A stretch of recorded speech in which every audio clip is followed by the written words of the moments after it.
What's happening? And thanks for checking into the 24th Floor Sports Show. We are still in March Madness Mania. The SEC dominating the bracket. So Stephen Willis of Locked On Ole Miss and Ron Slay of the SEC Network will join me to break down all things tournament. It's March 27th, and the 24th Floor starts right now.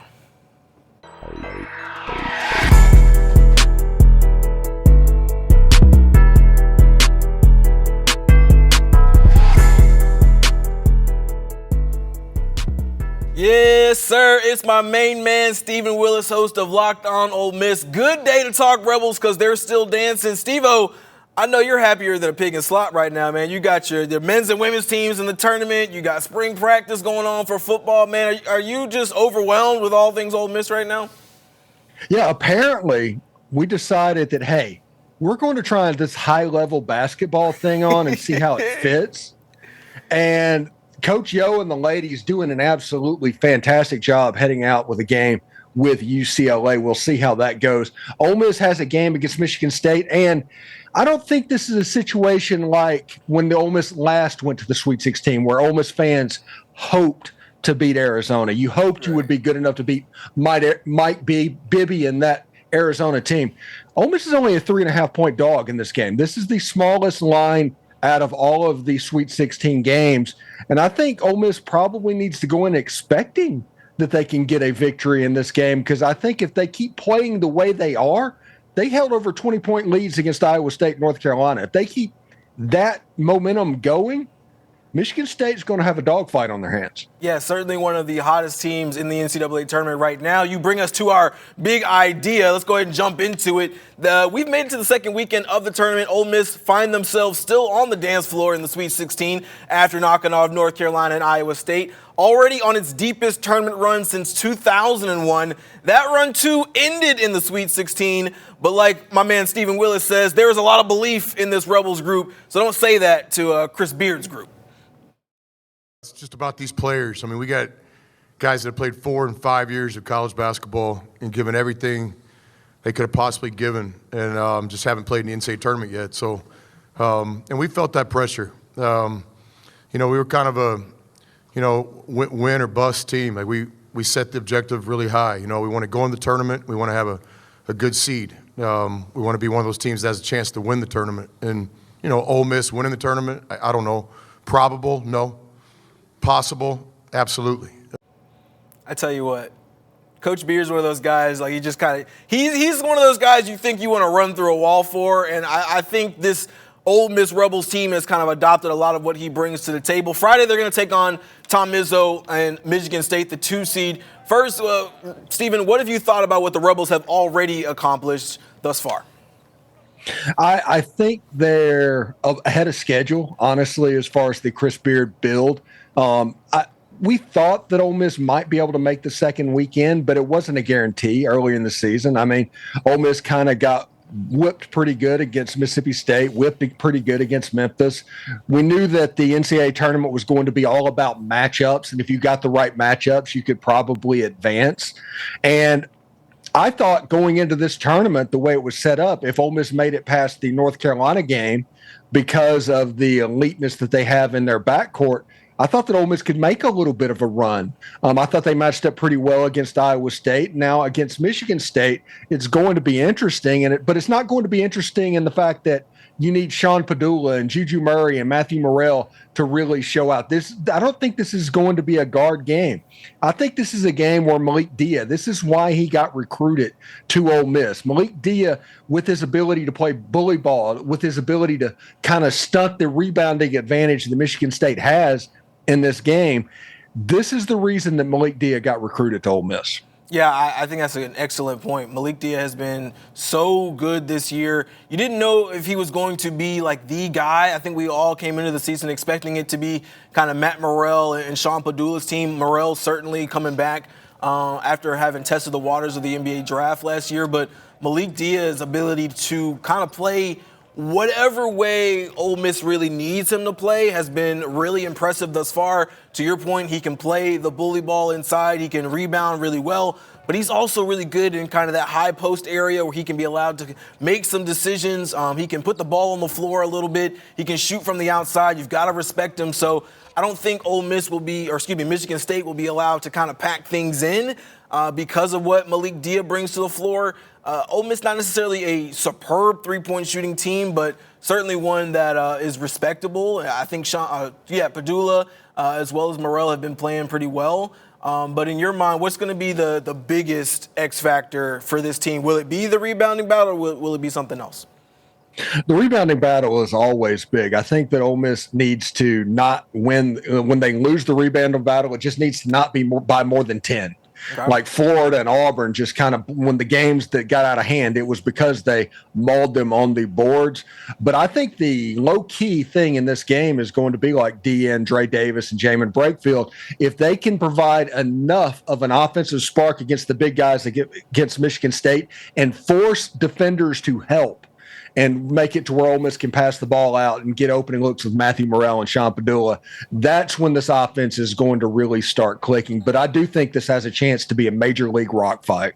Yeah, rock fight is about right, especially because Michigan State is so good on the defensive side of the ball, the number one team in three-point percentage defense. So I think Ole Miss is going to have to knock down a couple and really make the Spartans respect that, but they're going to have to get in the paint in this one because Michigan State is so good around the perimeter. And at the same time, I think it has to be a big game for Dia and Dre Davis on the inside because Michigan State does so well in rebounding. They have a plus 9.8 rebound margin. I think that's top 2 or 3 in the entire country. So this is certainly going to be a game where they've got to put their best foot forward. And to your point, they are one of the hottest teams in the NCAA right now. 2 really big wins against Iowa State and North Carolina in 2 games that I think that probably shocked a lot of people, especially if you're not familiar with Ole Miss basketball. I mean, we had the one pundit that called them frauds. Didn't think they were going to advance. When you heard that comment, what did you think? Was that enough bulletin board material? It certainly seemed like it in the post-game press conferences when we talked to the players in the locker room. I thought he said the one word that would absolutely get Chris Beard's attention. That would get anybody fired up, I feel like. Calling me a fraud? I'm in the tournament? Yeah. Yeah, and once that happened, I think everybody talks about bulletin board materials. I don't think it was bulletin board material. I do not think that he did that, but I think that he galvanized the team. And divisions and things that might have been happening inside behind closed doors. Anybody that's been on a team realizes how that works. I think this kind of eliminated that and just kind of had them pulling the rope in the same direction. And that's what happened. You call it bulletin board material. I call it basically galvanizing the unit for what can happen. And also remember, in this game, it looks like Michael Brown-Jones is going to be returning in this game. He practiced in Atlanta today ahead of the game.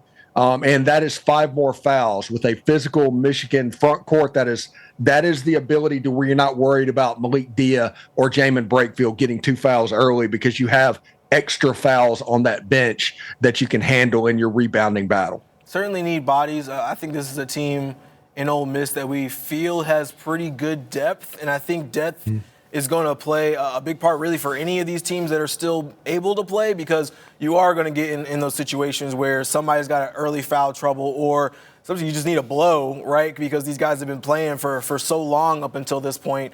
Having Brown-Jones back is a really, really big deal alongside those bigs in the front court. Let's take a look at the Sweet 16 really quick. If the Rebels manage to beat Tom Izzo and Michigan State, they will take on the winner of Auburn and Michigan. Some of the other SEC matchups that we've got, Florida's got Maryland, Arkansas, and Coach John Calipari will take on Texas Tech. Alabama will get the red-hot BYU Cougars. And then the all-SEC matchup, Kentucky and Tennessee. Not something you see very often, but in the event that Ole Miss takes down Michigan State, Steven, if they get Auburn again, do you like that matchup? I mean, it's hard to beat any team 3 times.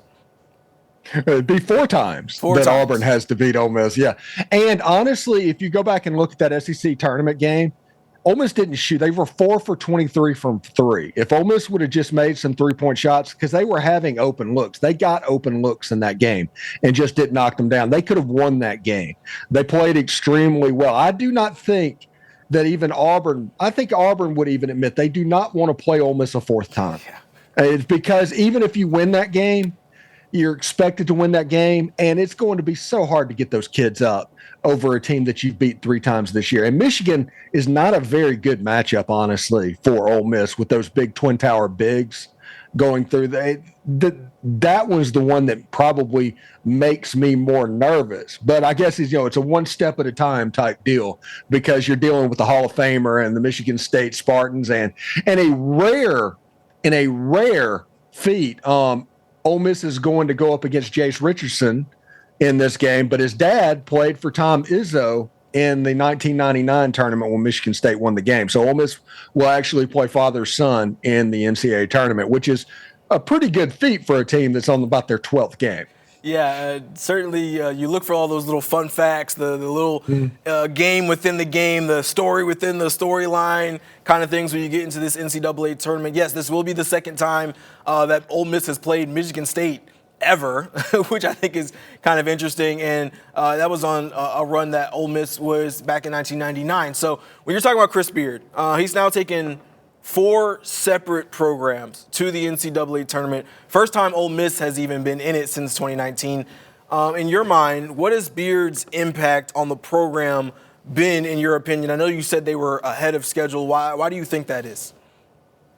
Well, I think they're ahead of schedule because leading into that, they'd struggled pretty much off and on ever since 2013. They had the NCAA run with Marshall Henderson, and before that was the Rod Barnes. So about once a decade they'd make the tournament.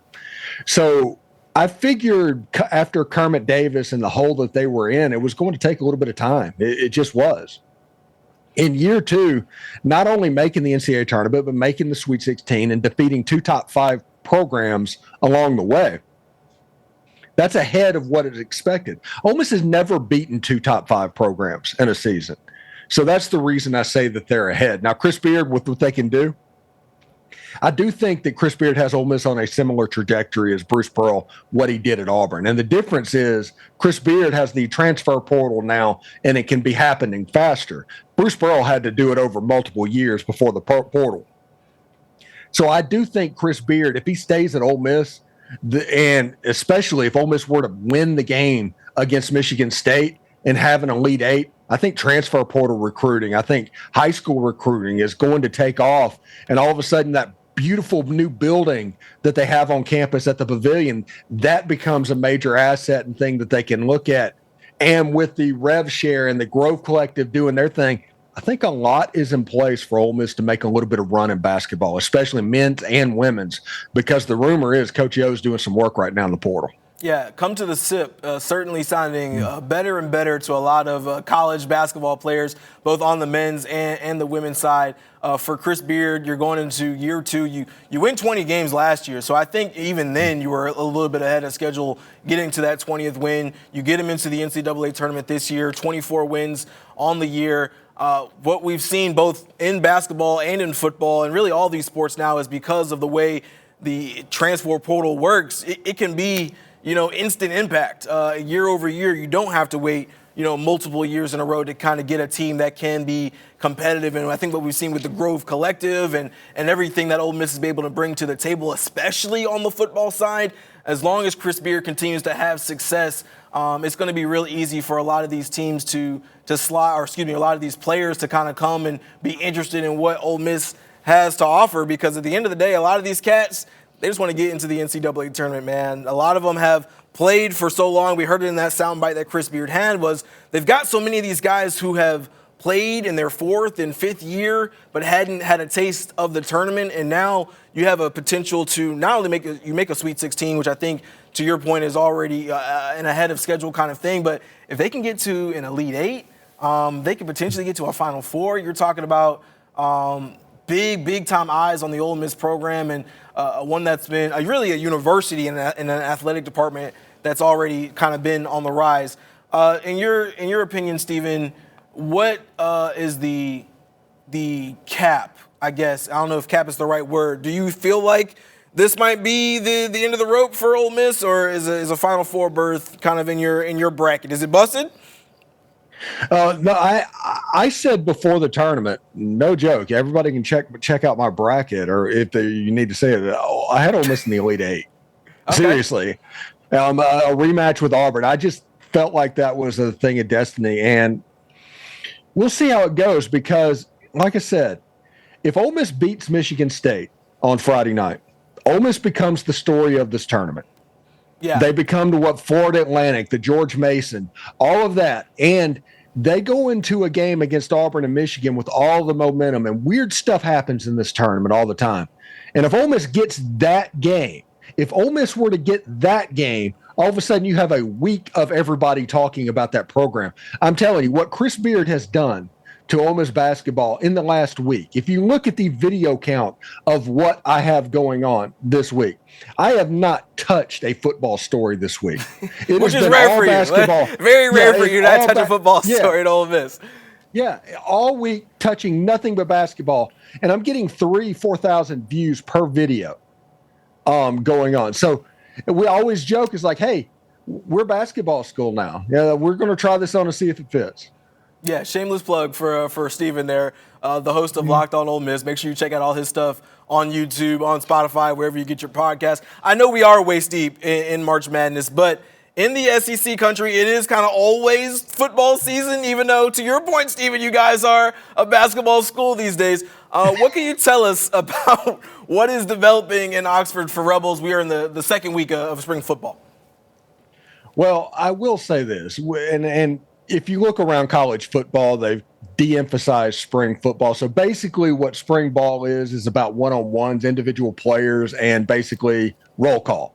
That's what spring football is, and that's what people get to see. I know that people are raving about how Caleb Odom looks. I mean, he's 6'6", 230 pounds, playing wide receiver. There's kind of a DK Metcalf element to his game, which I'll be interested to see what happens. Austin Simmons is obviously everywhere. He has a chance to be a really good quarterback. I talked to him on my show probably about a week and a half ago, and whenever you talk to him, it's a 1-1 level mind when it comes to the NFL. He can do all of that. So if he can go out on the field and perform, the sky's the limit for that guy. Now, I think the defensive line, they feel pretty good about where they sit right now. I don't know if they feel pretty good about the defensive backs at this moment. Yeah, I would say defensive back might be the place to fill the biggest hole. If you're Ole Miss, from a team that, I mean, their defensive backfield was respectable last year, but they had so many fantastic front four players, front seven players. You're talking about Princely Umanmielen, who's in the draft now. You're talking about Suntarine Perkins, who's back and probably will be the leader of that defensive line. Do you see the backfield being a spot where they're really going to have to fill some holes? I think wide receiver, they're probably okay. But you lose a Trey Harris, you lose Watkins as well. Is Caden Lee going to be the leader of that group? Yeah, and the defensive backfield, what you said, the answer is we don't know. I mean, they brought in Sage Ryan. They brought in some transfers that have a chance to show out, and they have a really good freshman class coming in with Keon Young and LaDarian Clardy and Cortez Thomas that all have a chance. But at the real, since they're not going to be on TV, nobody's going to see anything in practice. It's all rumors and innuendo. But the key will be in the transfer portal in the spring, if all of a sudden there's a couple of defensive backs that get pulled out of. That's how we're going to know about that. I like the running back position. Logan Diggs in his 6th year of college football, and Kewan Lacey and Shakai Mills-Knight. That group in the fall has a chance to be pretty good. The wide receiver unit has a chance to be better in 2025 than it was in 2024, and that's ridiculous to say whenever Trey Harris was in that room. And with Austin Simmons, the offensive line, I think the offense is going to be fine. I think the front seven is going to be fine. It's going to be the back end of that defense where I have my questions all the way up into fall camp. You had a chance to talk to Austin Simmons. What stood out to you the most from your conversation with him? And then secondly, I know we always like to, for whatever reason, we always like to obsess over the backup quarterback. What do you think that backup QB situation looks like? Talking to Austin Simmons, the most impressive, he's an incredibly thoughtful guy. Whenever he gives answers, you can tell that he processes information faster than normal people, if that makes sense. And I think Austin Simmons has a chance to not step up from Jackson Dart. They're different quarterbacks. They do what they have to do. But Austin Simmons has a chance to be different in a similar way to like Jalen Hurts and Tua Tagovailoa whenever they came in. I think that's the Austin Simmons track. And in the backup quarterback, I think it's A.J. Maddox right now. He has one of the strongest arms on the team. He is somebody that Ole Miss fans are going to get introduced to this year the same way that they did Austin Simmons a year ago. So I'm pretty excited about what they can do and where they are offensively. Like I said, just they got to take care of the back end of that defense, and their schedule sets up to be pretty good this year. All right, Stephen Willis, the man who is probably the busiest man in the Oxford circles these days, covering Ole Miss basketball and Ole Miss football. Plenty to be proud of if you're a fan of Hotty Toddy. Stephen, I appreciate it, man. Thank you. No problem, man. Thanks for having me. For sure. All right, coming up, we're going to take a little break. Still diving into some March Madness action. The SEC's networks. Ron Slay, Big Play Slay, will tell us why the Tennessee Vols are poised to keep dancing in the Sweet 16. Stick around. On Weather Impact Alert Days, stay informed, prepared, and connected with ABC 24 and 24 Plus. Coverage that alerts you to what's coming and how it will impact you. Watch extended weather coverage on 24 Plus.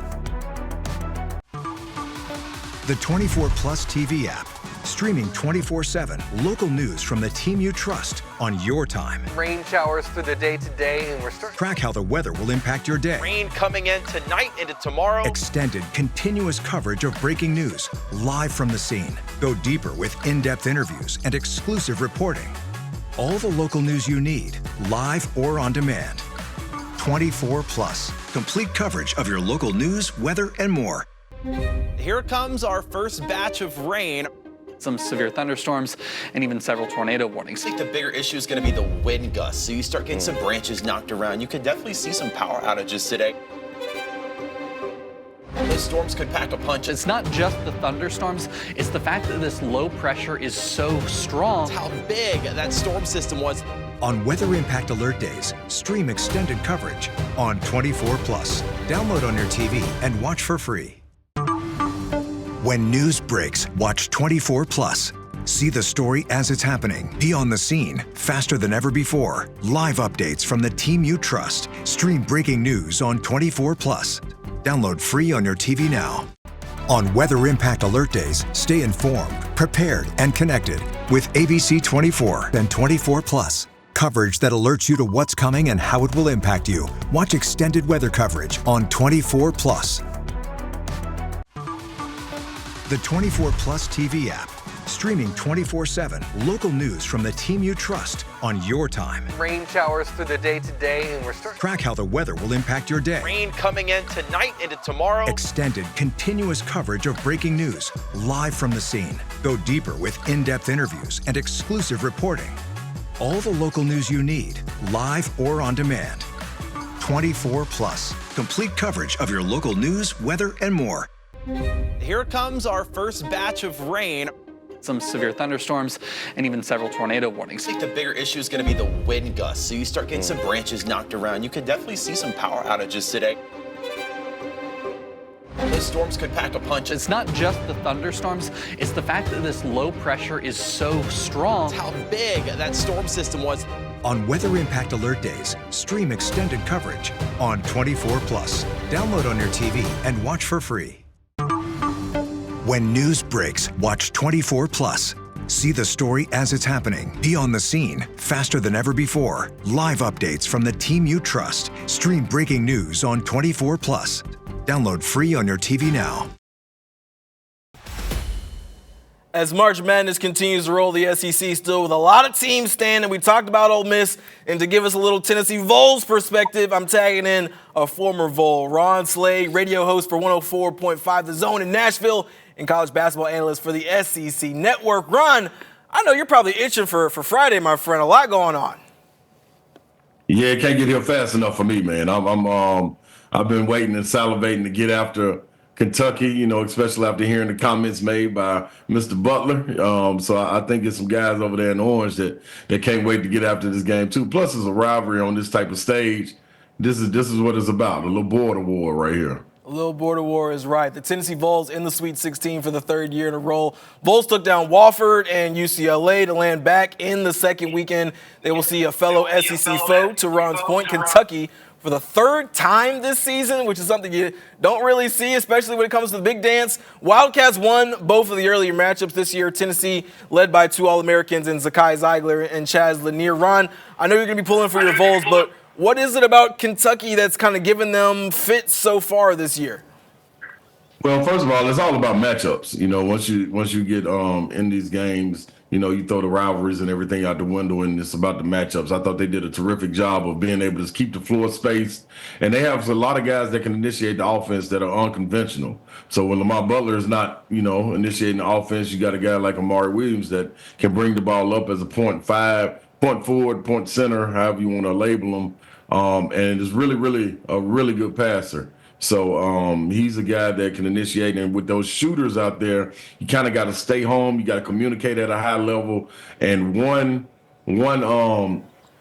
little piece of space, and they got an opportunity to knock it down. They also have guys that can come off the bench. They're known for shooting, and they've shot the ball really well versus Tennessee. Now, have they shot 50% in 2 games versus anybody else in the country? I don't think so, but they were dialed in, locked in. You had guys that went down with injuries, where other guys like Noah and Perry, they stepped up on the wings coming off the bench. So I think one thing about it, man, the matchups of the length, I think bothered Tennessee a little bit early on, and this being a first time seeing an offense kind of like what Mark Pope was running, gave them a little bit of a little pushback, but I do think now walking into this situation, it is a little bit different. Both teams are different. Jackson Robinson, who had a really good game against Tennessee, is out now with a season-ending injury. So it's going to be interesting to see just who steps up in that to fill that void for Kentucky. Yeah, and I think this is a situation where when you get deep into the postseason like this, Tennessee's kind of been here before, right? You had 4 or 5 of these guys who were on that team that made it into the Sweet 16, the Elite 8 last year. Chaz Lanier's playing fantastic, 24.5 points in his first 2 NCAA tournament games. 29 points is an actual Vol record for a debut in the NCAA tournament. What have you liked about what Tennessee has done kind of leading up to this moment? And in your mind, is it kind of funny to see another SEC team in the big dance? Nah, man, I welcome it. This is first of all where you wanted the SEC to be, when Commissioner Sankey, pulled everybody to the side and told them we need to take basketball a little bit more serious and get it at least to the level of where you see baseball and softball and other competitive sports throughout the SEC. So not surprised at all, especially when you get 14 in, the most that had ever been entered into the NCAA tournament in any conference. So shattering that record. So no, I'm not. But when you talk about Chaz Lanier, what he's been able to do, man, is evolve throughout the season. Understand who his teammates are. His teammates understand who he is. It's always a learning curve when you start to hit that transfer portal and guys buying into just exactly who they need to be and who they are. He is a prolific shooter. It was starting to be known throughout the SEC and in conference play. And he had to tweak a couple of things. So he started to do a better job of going to the basket, getting to his spots in his mid-range, not settling for the 3, knowing that if he can create by getting to the basket, the defenses will collapse, and he'll be able to kick it out to other guys. And I think his teammates, they did a great job of getting to know him and also put him in great positions, kind of having a crash test from last year with Dalton Connect, who was a prolific scorer the same way. So it was a good void to be filled by Chaz Lanier. I think he's done that. When you get right there and you start to be mentioned with All-Americans and things of that nature, I think you've done your part. Yeah, Rick Barnes certainly doing a fantastic job last couple of years finding those diamonds in the rough, right? You get a Dalton Connect out of, I think it was North Dakota, South Dakota, something like that. One of the Dakotas up there in the Northwest. You bring him in, he gives you a fantastic run, and then you come and you get a Chaz Lanier to kind of do the same. I think when you look at the NCAA tournament, it can be about X's and O's. It can be about fantastic coaches, which Rick Barnes is, and maybe Mark Pope is kind of developing into one himself. But it's about Jimmys and Joes. You got a Lanier, but this team also has been leaning on Zakai Zeigler for like the last 3, 4, 5 years, it feels like an All-American once again alongside Lanier. What does Zakai bring to the table that makes him so tough and really an asset in a tournament like the NCAA tournament where it's a one-and-done situation? Anybody that's watched these tournaments understand that guards win tournaments. You know, a big man can carry you through the game, but you need a guy like a guard to be able to kind of control the pace, control tempo, and Zakai Ziegler is that. You know, you've been able to have a guy right there with Coach Barnes for 4 years to be able to understand like what his methods are. You got an extension of the coach right there on the floor. So you have Zakai ready to take over when coach doesn't get his call in. He has an opportunity to give the coach a feel of what's going on in the game that he may not necessarily be able to get standing on the sidelines. And then when you talk about just pure competitive, you talking about Jimmy's and Joe's, he's one of the biggest Joe's, even though his stature may be small. When it comes to the way he plays his game, it's totally different. This is a Goliath in a small person in a David's body. But one thing about it, man, it's back-to-back SEC players, defensive player of the year, back-to-back first team. This is all what people got to remember coming off of a torn ACL. So to add this to the mix and the way he's shooting the ball right now, I think he's playing like one of the top 5 point guards in the country. And that All-American list was warranted because of what he's been able to do, and he's only gotten better. So guys not being able to go under the screen, daring him to shoot, he's his decision making has been tremendous throughout the season. It started with the lob. Now he's got into a little floater game going, getting to his mid range, knocking down the 3-ball, and we all know defensively what he brings to the team. But I think also the leadership, as far as being a vocal leader, is something that he's taken on and really been able to lean on. His guy like Jemai Meshack, another guy that should be mentioned when you start talking about National Defensive Player of the Year. These two guys have been in this program for a long time, man, and started in this program and the winningest Vols to play in this program. So I think that says a lot, man, when you look across the landscape of college basketball, guys that haven't transferred, that have been in the program, understand who they are. You have a culture about yourself. So along with Zakai Ziegler, you get Jemai Meshack, and man, it's a different ball game with those two guys out there. Yeah, Ziegler and Meshack, it's rare that you ever get two guys on the same team who are going to both be in the conversation for Defensive Player of the Year nationally. You also have Ziegler and Chaz talking about two guys who are All-Americans. So a lot to be positive about if you're a Tennessee Vols fan. I think we know defense travels. When your shot doesn't necessarily travel to some of these arenas you haven't been in, your defense will. Tennessee is actually 101-9 when they held another team under 60 points. I would say under Rick Barnes. I would say 60 points is probably your magic number. Ron, for those of y'all who don't know about Ron's resume, let me give it to you real quick. Went to the Sweet 16 in 2000 as a freshman. He was 2000, 2001 third-team All-SEC, and he was AP SEC Player of the Year and a third-team All-American for the Vols as a senior. So you've been in the big dance. You know what it looks like. When you get into the NCAA tournament, but especially when you get into these later rounds, what is the difference? What do you remember about your time playing in the big dance?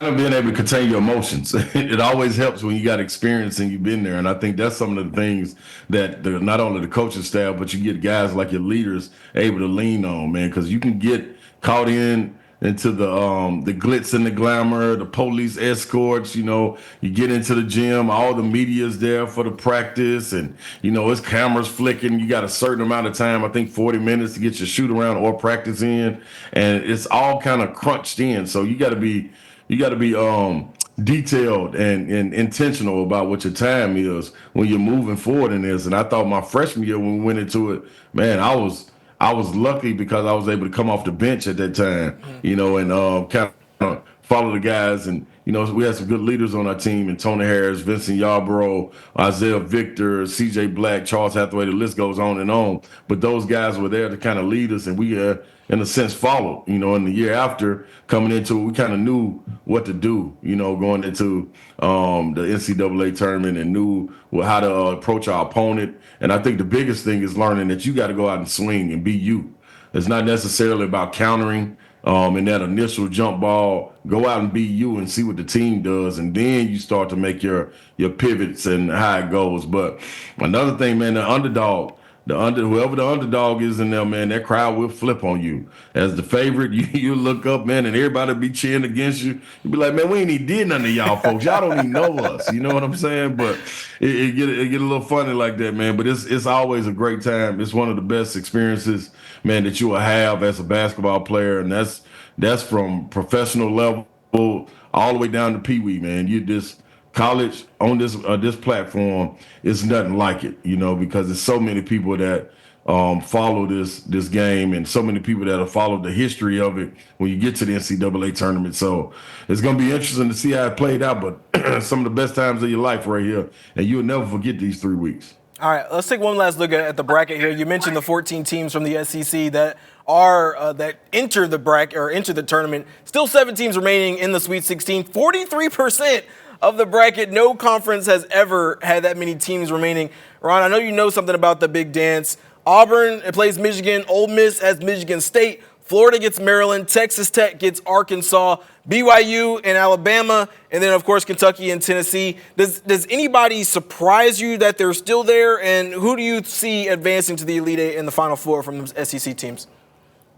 Nobody surprises me that they are still there. If it was a dark horse in this race, it would probably be Ole Miss. Just trying to see how their matchup will play out against a Tom Izzo-led team who is just as experienced more than experienced as far as being on this stage and knowing how to get his team to the next level. But Chris Beard, man, has his guys motivated. He got some dogs on his team. I think they've evolved into a bunch that I didn't think the camaraderie would come this quick as it did with Sean Padula leading these guys, Juju Murray at the point also, but guys like Brakefield, Malik Deal down low. You got so many weapons that you can go to, and Matthew Morrell is a guy that I think can key in on this game and be an athletic wing and be a guy to help lead this bunch. But another team would be Arkansas. I believe they would be there, especially with them getting healthy. I was able to call a couple of games leading into the end of their season, and when their 7-footers play like 7-footers, they got a problem. Every team that they run up against, Jonas Adu has stepped his game up to another level like he was last year, an all-SEC performer. Trevor Brazile is who you thought you were going to have coming into the year. Super athletic, being able to space the floor, protect the rim the way he is. And then DJ Wagner, well, I'm sure everybody in Memphis is familiar with DeJuan Wagner. Like, he is a chip off the old block, man. And he's been in the gym. These guys were going under screens earlier. He's been knocking them threes down. And now they have to defend him a different way. And my favorite, who is the X factor on this bunch, man, to me is Billy Richmond. I love Billy Richmond game, man. You talking about a lightning rod of energy. Yeah, man. His pops, y'all familiar with his pops too. So you another chip off the old block, but the way he plays the game, man, a high IQ. Just got to stay out of foul trouble, but he's another guy, man, that can push this Arkansas team forward. And I wouldn't be surprised at all if they were to move on. Yeah, Arkansas to me is maybe the biggest surprise, not because they're not a good ball club. They just started kind of so slow, and you were wondering if John Calipari was going to be able to kind of get them into a place where they would be able to really compete. And they didn't do well in the SEC or really in the SEC tournament, so you're kind of like, you're kind of ho-hum. And then they get in, and then John Calipari just starts working that magic, right? And we know why he's been so good for so long, especially when he was at his Kentucky days. Certainly everybody in Memphis knows what he brings to the table as a coach. So we'll see who pans out here and gets into the Elite Eight and potentially a Final Four. I would say a team from the SEC has a pretty good shot to make that happen. Ron Slay's Tennessee Vols will take on Kentucky tomorrow night, 5 p.m. Central. I'm sure he'll be watching with bated breath. Ron, appreciate you being on the show today, man. Hey, man, appreciate you guys, man. M-Town, what's happening? Let's go, baby. All right, well, we'll take a little break. Let's talk some more football here. Football back already, at least in the spring variety. Teams jumping into spring football, including the Memphis Tigers, who had their first day on Tuesday. One of 15 practices the Tigers will have before the spring game on April the 26th. Memphis coming off one of its best seasons in program history. Got 11 wins last season, including a bowl victory. But like every coach across the country these days, Ryan Silverfield's got to start over with a brand new group. The biggest thing I wanted to see those guys out there and have an understanding of what we're doing schematically and play with great effort. And I got to see that. But it's really early. Like I told the guys, we only get 15 guaranteed opportunities, and we're down 1. So what did we do with that? Got to learn from this film, got to find ways to get better, and continue to focus on the fundamentals.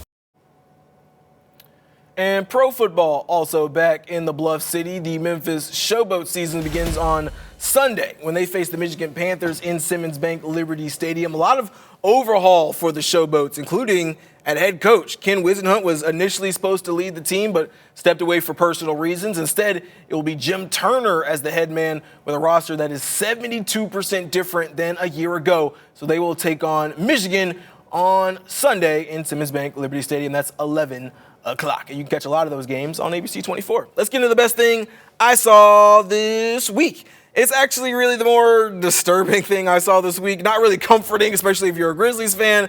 Grizzlies getting into a little shoving match against the Utah Jazz.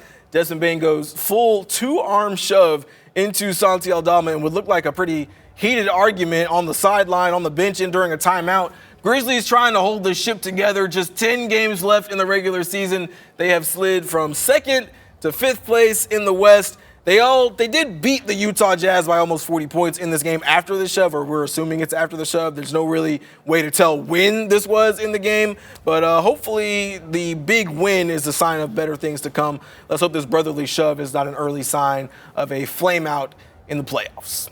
That's going to do it for this edition of the 24th Floor. Thanks to Stephen Willis of Locked On Ole Miss. Thanks to Ron Slay of the SEC Network for their 2 cents. No shows next week while we cook up some cool stuff for ABC 24. I will see you later.